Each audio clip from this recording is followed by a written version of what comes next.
You've had hecklers across the fence, though, at your shows. I've had all kinds of hecklers. Because Kel's in an open space in Gluttony, which is just like a shipping container, and then the audience is under a tree, and then the rest of Adelaide is open to watch it at the same time. That's a good thing. Yeah. It's whack-a-mole. This is Legends with Bevo, thanks to Anytime Fitness Glenelg and Renelec Electrical Services. And now here's your host, Bevo. Well, welcome to Legends with Bevo, and what a pleasure it is all the way from Darwin to have Amy Hetherington here. Hey. Great to have you on. And Kel Balnaves, Adelaide born, of course, from the Adelaide Hills in Birdwood, one of my stopping grounds there as well. Come a long way to be here, Bevo. I played for the Birdwood Roosters back in the day. So, did you? Yes, that's how I know, obviously, Smitty and your mate Smitty. We'll get to in a moment. So. Birdwood Oval, built upside down. The camber goes that way.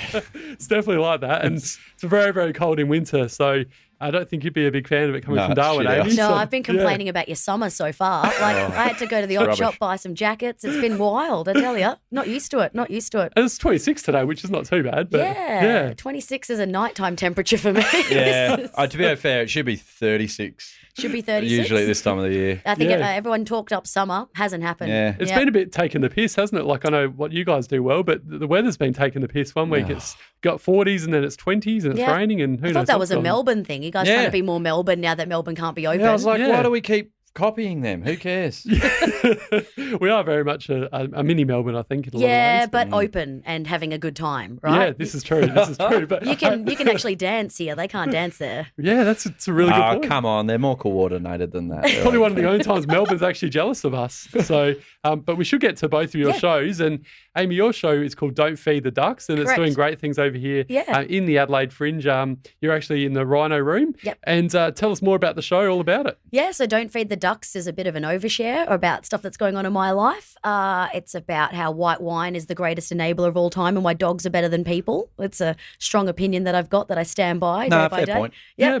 And definitely. it's really important that I let people know that it isn't about ducks, because I have had some people come to the show expecting aquatic bird themed material for an hour and been very disappointed in the fact that there's only one duck joke in the whole thing. I thought maybe you dressing up as a duck would be a good thing as well, perhaps. Look, I mean, there's some good costume stores in Adelaide. Maybe I'll go get myself a pluck a duck sort of situation. And when you did Darwin Entertainment Centre, didn't you have a giant duck descend from I got to do the show at the Entertainment Centre in Darwin for 500 people. And because I had that many, I decided to go all out. And we got a giant blow-up duck that is like the size of this table, which is hard to get across in a podcast, but it's huge bloody duck. And we got this person on the staff just for the day to make it descend from the roof. That's cool. It added nothing to the show other than helping my ego, so it's great. That's good. And obviously, you mentioned before as well that the show is called Don't Feed the Ducks, and I've been doing a bit of research, which I always do on my guests, and we'll get to Kel's show in a moment. But you're actually one of those ladies who wants to have kids, but the show, now correct me if I've got this wrong, but it's sort of about people that having kids but doing it wrong. Am I correct in saying that? Is that right? Well, yeah, I've been to Elizabeth. I know that there's a lot of problems over that way. But look, I mean, it's about the fears of when you become an adult and you realise that all these things and these steps in your life, it's a really scary thing every time you make a further decision along that pathway. And I think the idea of the show is that people come along and don't feel so bad about their mistakes. That's the idea of that hour. I don't want anyone coming along feeling like it's pointing at everybody. But the idea is at the end we embrace our mistakes and, just accept them because they make us human. Yeah, nice. Yeah, that was a bit wholesome and sweet, wasn't it? Very cool. And how long is the show going for and where can we see it? Well, it has all sold out. So actually there's not much I can actually do to promote that. But I've got lots of other gigs happening around the Adelaide Fringe and popping up around the place and come back a little bit every now and again. Yeah. Amy Hetherington, there we go. That name's going to be certainly around for a long time, I reckon. Yeah, so. Yeah. It's nice to say it's sold out. That makes me feel nice and relaxed. It's good. Yeah, absolutely. Yeah. Even though you've only got 20 people. No. Yeah, you're not wrong. I'm literally doing the show in a cupboard and there is 20 seats in there. I was only taking the piss, actually. No. I'm not even a comedian. Maybe I should be. But. You've legitimately hit the nail on the head then and reminded everybody that I may have an ego, but it is not validated in any way. I actually feel terrible about that. I was actually I was only joking. But there's something beautiful about doing a show to 20 people, especially some show that's that vulnerable and intimate. It makes a massive difference to that content. It's pretty cool. Well, you had to change gears because you did 250 people in Alice Springs. Yeah. And then like 2 nights later. Yeah. Literally. Like Yeah. I've only done this show to either over 200 or 20. So it's been real. Yeah. Yeah, you're right. You've never had that intermediate number. No, yeah. 500 you mentioned before with Yeah, the ducks. 500. Yeah, That's intense. But, yeah, famous in Darwin. I don't know if it translates as much down here. And Kel, we better get to you, local boy. You're a mechanic by trade and your show is useful. Has that got something to do with the mechanic side of things, or tell us more about that? Well, not specifically this show. Like, I'm an engineer and I've worked in automotive for ages. And yeah, so I market as see, a lot of artists are not useful people, Bevo. All right? He didn't have to make eye contact with me when he said that. Hey, No, that's rude. I have now. And like, so Amy's show is called Don't Feed the Ducks, whereas I would have worked out a way to feed them. So, You haven't seen the show. We feed the ducks at the end of it. I know, I still haven't seen it because we're on at the same time. Yeah.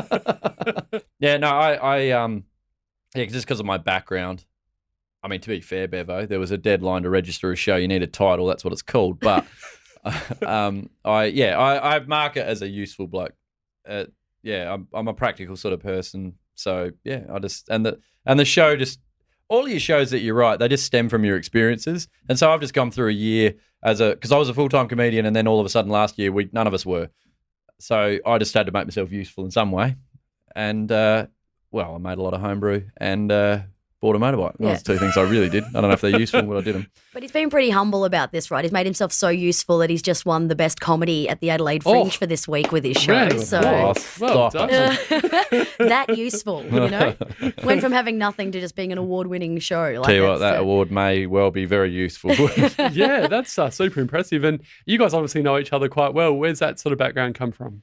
Well, I reckon we met. It escalated, but we met probably when you come down for Fringe one time, I reckon. Yeah, like I've been years coming down ago. for about 6 years for Yeah. the Fringe Festival. We used to do the producers bar. Like there was a whole group of us that did shows there. I reckon that was the first time. Yeah, probably. And then I've been up to Darwin and done the Fringe up there.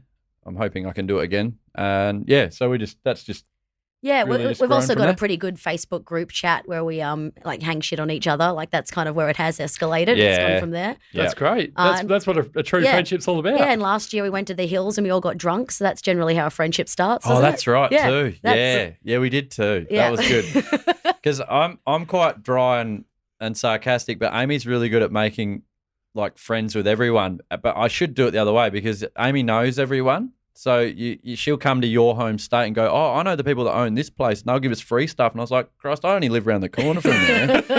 How do Yeah, you that's know what better happened. than me? We got free pizza and gin. That That was a pretty so good. trip. Yeah, Well, there you go, mate. If you're a single man, Kel, as well, so yeah. she'll probably hook you up with some girls by the sounds of it as well. So She'll know everyone. She'll know more. Yeah, I have to run everyone past her.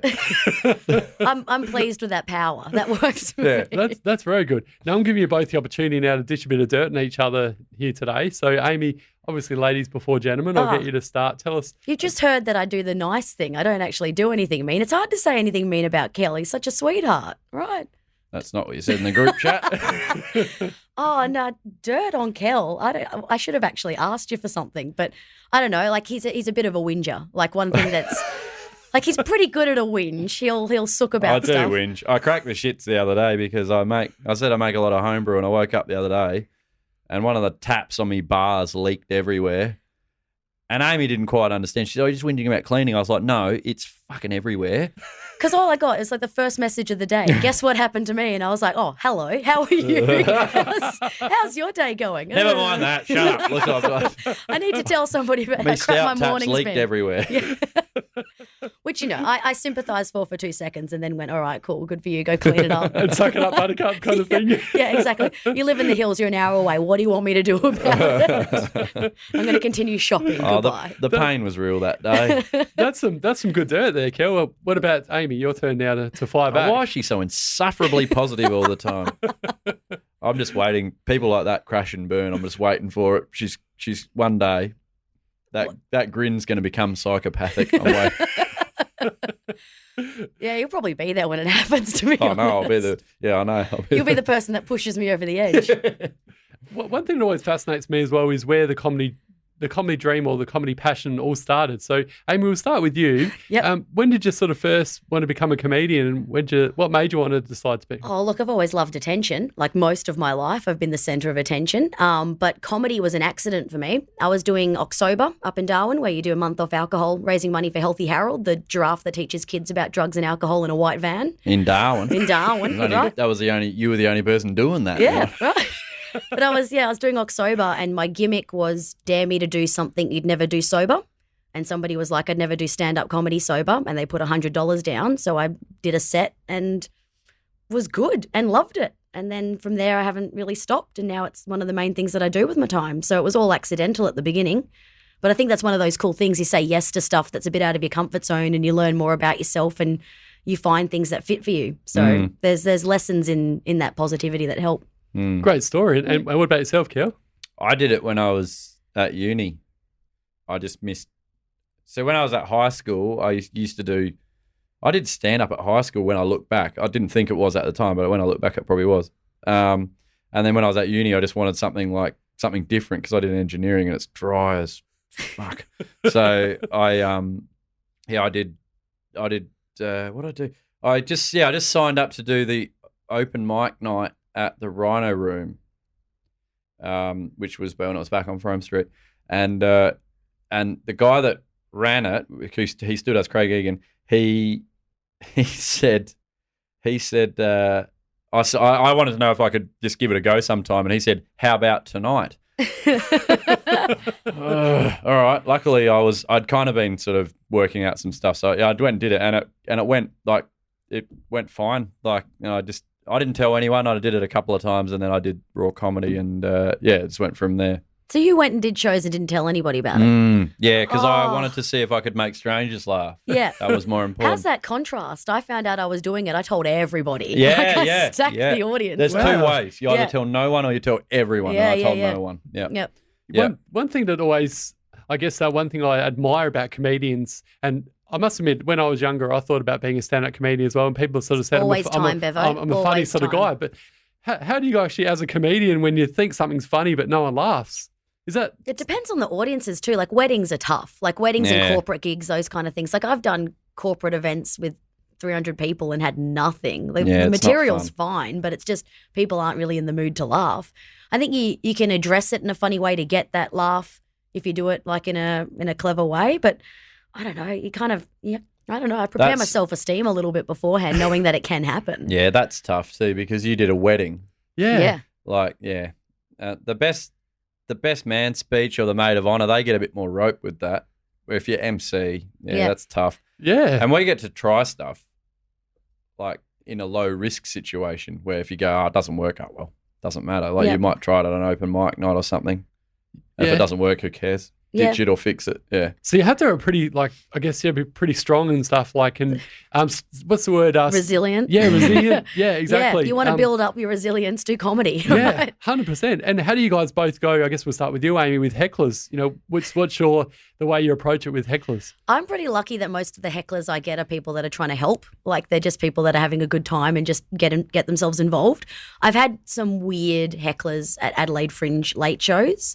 I don't know, sometimes people see a young girl up on stage and sometimes some of the things that they say after 20 rums aren't really well thought out. But no, I've been called the saber-tooth Care Bear for some of the ways that I've dealt with some hecklers in the past, and that's been enough of a reputation to make people stop heckling me. But most of the time I just make friends with them. Like I can destroy somebody with kindness almost. That's really nice and impressive. So, thank you. Because most comedians probably are thinking the opposite. They just want to like embarrass these people in front of their friends and family. I can't do mean. I can't do it. No. Well done. Thanks. And Kel, yourself, how do you deal with it? I don't worry about them. Like they can't hurt you. Like you're going to wake up the next day, be all right. Like, and that's fine. If they want to heckle me, that's fine. I don't care. You've had hecklers across the fence, though, at your shows. I've had all kinds of hecklers. Because Kel's in an open space in Gluttony, which is just like a shipping container, and then the audience is under a tree, and then the rest of Adelaide is open to watch it at the same time. That's a good thing. Yeah, it's fuckwit, whack-a-mole. They yell at you. That's fine. They can. Yeah. That and a recorder in the middle of your show. A recorder starts playing. Oh, yeah, in the next show. It's my favourite heckle. That was for year 2. Yeah. In primary school. Oh no, arts festival. Yeah. Register that. Yeah. It's a wild outdoor venue. You get to hear a bit of everyone else's show during Kel's. It's pretty fun. And obviously, you're doing great things to get that award. So you must obviously the right people are listening in. It's all the recorder. Yeah. Paying out the recorder. That's what's done it. I reckon it's the time that Monkey Dance came on and you were like, is this that Monkey Dance song? Oh, is that what I said? Yeah. Instead of Dance Monkey, did I say Monkey Dance? Oh, no. You crushed that reference. Yep. That's Got okay. that. At least I recognised it. I knew what I meant. Yeah, that's right. And where do you guys generally get the material from for your shows as well? Life experience for me. Yeah. Same. You can't, like every time I've tried to do a certain type of comedy that isn't about stuff that I know, it never lands. And I think the more you bowl in your own lane, the more likely it is you're going to get a strike. So you do stuff about things that you know, things you experience, things that are authentic, maybe a little bit vulnerable with a bit of that silliness in there, and that's where people tend to laugh. Yeah. So, anytime I try to do something that isn't me, it never works. No, authentic was the key word there. Yep. There, the audience reads that. Yep. They know when you're not. Yeah, they know when you're doing something like, you didn't do that. Yeah. Or, that's not how you'd react. Or you don't actually have that. Like, I've tried to do, like, more political stuff because I feel like if you've got a voice, you should be using it. But every time I try, it just doesn't quite land, and I have to do it in a certain way to even get that through. Yeah. But, I think it's the more, like, things happen in your life and then you write jokes about it. So if you're traveling, maybe you're getting jokes from you traveling. If you're, studying or whatever, it's sort of like that's where the real stuff is. And I think that's the best thing about comedy is it's taking real life and making it fun. That's all you can sell is your own spin on something. Yeah. Really? Yeah. Yep. But the thing I find as well, like you'd say a funny story like that, say me and my mates find funny, but then if I was to go and do a comedy show and then say that to people that don't know me, like the same as that, it won't work. It's different. Yeah, so feeding off the audience is probably a big one, isn't it? And knowing when to put a punchline in, that's the other thing. So like a lot of jokes and premises start with a funny story or a funny idea, but you got to know when to hit points and give the audience a space to laugh and give them something to laugh at. So a long story that has a funny thing that happens at the end is a long time for people to wait to laugh. You got to dish them up stuff on the way. It's like, it's not a main course. It's like a tiny little degustation kind of vibe to get you through the whole thing. You got to have lots of laughs and not just one at the end. Yeah. And Amy, outside of comedy, you also have your own PR firm. Want to give that a bit of a plug today? Yeah, Amiable Communications, if anyone's ever looking for stuff in Darwin. So I do marketing events and I do a lot of facilitation and workshops for people. So the whole premise of the business is if I can make things more fun, I'll do that work. So it's a mix of my journalism and film degree and my comedy all kind of in one thing, basically.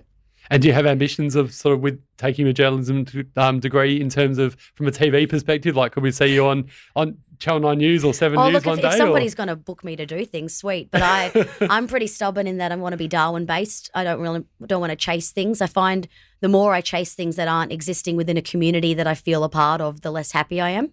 So for me, I make a massive difference in Darwin. So that's where my joy actually is.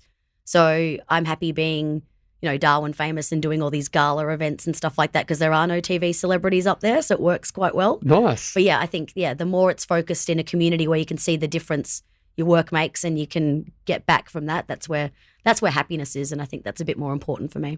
Yeah, you have a good grasp of that. It's good. Pretty wise, hey? Yeah. And where to from here, guys? Like what going forward is happening in 2021? Fingers crossed there's no COVID outbreak. Sure. The two of us are going to be heaps famous by the end of this year. That's the plan, right? Yeah. Can you sort that for me? I'll work on it. I was planning on following you to fame because you're the award winner now. All right, bugger it. We'll both do it. Yeah. We'll jump off the cliff, build Should the both wings do a on the show way down. together, I reckon. That'd be pretty cool. We've talked about doing a split bill tour. We were going to do it last year, Yeah. but we got obviously stopped by this little thing that broke out. And so, we might do that because, it was going to happen. Yeah, we'll get it happening. So I think for me, and I'm assuming the same for you, is the idea is just we're getting back in the water. So we're trying to, because you lose a lot of your, to be honest, you lose a lot of your confidence like when there's not as much work on. So the Adelaide Fringe has just been huge. There's nothing else in the world going on like this at the moment. So we're so lucky. So now you're trying to go, okay, well, how can we just stretch this a bit further? What other work can we get happening? I'd like to do a lot more regional touring. I think that'd be good. I think regional touring's where it's at. Yep. Like after the Northern Territory leg of my tour, which was just full of people looking for things to do, I think there's heaps of people out there that aren't in the cities that are looking for stuff. So I think a bit of touring, bit of what other opportunities are there after a really good fringe run. Like Yeah. when you do a fringe run like this, when you're proud of your work, you want to capitalise on it and go do Definitely. something after. And if people listening out there that have some suggestions that want to see us in their town, let us know. Yeah. Absolutely. We'll yeah. give you both a good plug on socials and that for Yeah, sure. So, by all means, we'd yeah. love to come out there. And I might do what you did in reverse, as in Amy did an NT. Oh, you didn't get to do SA because you got some other big gig booked, but you were going to do like all the way down the Stewart Highway, and I'm going to do it all the way up. Oh, very cool. I've done it once before. I'm going to do it again. So yeah, it's good. It's good fun. Wonderful. Well, I look forward to following both your journeys the next 12 months and going forward, and hopefully chat again in the future. Your show, Don't Feed the Ducks, is going great guns, and unfortunately it's sold out, but I'm sure we'll see you again in the future. So thanks for joining us today. Thanks very much, Bevo. And Kel, also great to have you on, and well done again on your award this week as well, mate. Thank you. No, and if people want to come check me out, I've got extra shows added in the final week of the Fringe. If they just look for Kel Balnaves useful, they'll find them. Awesome. Thanks so Bevo. much, guys. Thanks for joining us. Cheers. Thanks a lot.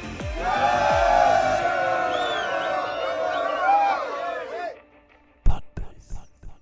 Sounds so good.